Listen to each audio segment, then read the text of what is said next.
Während die Assimilationspolitik Chinas weiter ausgeführt wird, kennt auch die chinesische Propaganda kein Ende. Ainur Abdurrahim, die in Hoten als Beamte arbeitet, schrieb in der Xinjiang-Zeitung einen Artikel, in welchem sie die aktuelle Politik Chinas verteidigt. Sie bezeichnet Chinesen als Freunde, die schon immer in der Region ansässig waren und mit denen man stets einen Dialog hatte. Ihre Feste zu feiern soll angeblich auch eine lange Tradition haben. Der Präsident des East Turkestan Information Center, Herr Karakash, kritisiert ihre Aussagen scharf. Mit dem Feind gab es noch nie einen Dialog und es wird auch keinen geben. China, welches Osttürkestan besetzt und die Ureinwohner zu Millionen in Gefängnisse deportiert und sich solcher Lügenmärchen bedient, fördert den Hass und die Feindschaft zwischen Chinesen und Türken.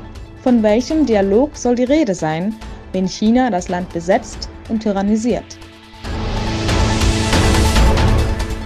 Prinz Selman, der China besuchte, gab zu verstehen, dass er die Konzentrationslager Chinas in Osttürkestan, die zur Assimilation dienen und in denen Millionen Uiguren interniert sind, unterstützt.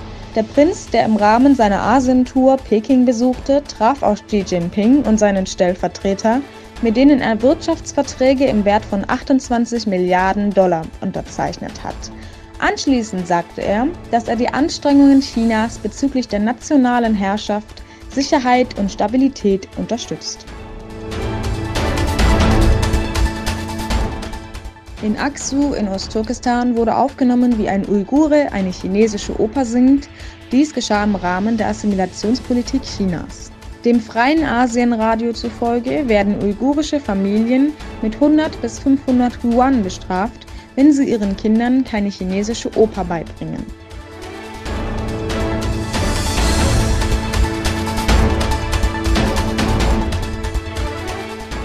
Die indische Regierung hat 10.000 weitere Soldaten zur Unterstützung in die Jammu-Region in Kaschmir entsandt.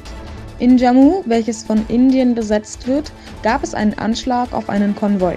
Daraufhin wurden etwa 200 Personen festgenommen, darunter auch Führer der Unabhängigkeitsbewegung.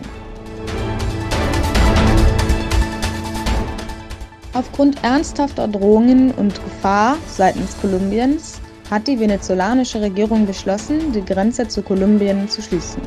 Der stellvertretende Präsident Rodríguez gab dies über die sozialen Medien bekannt.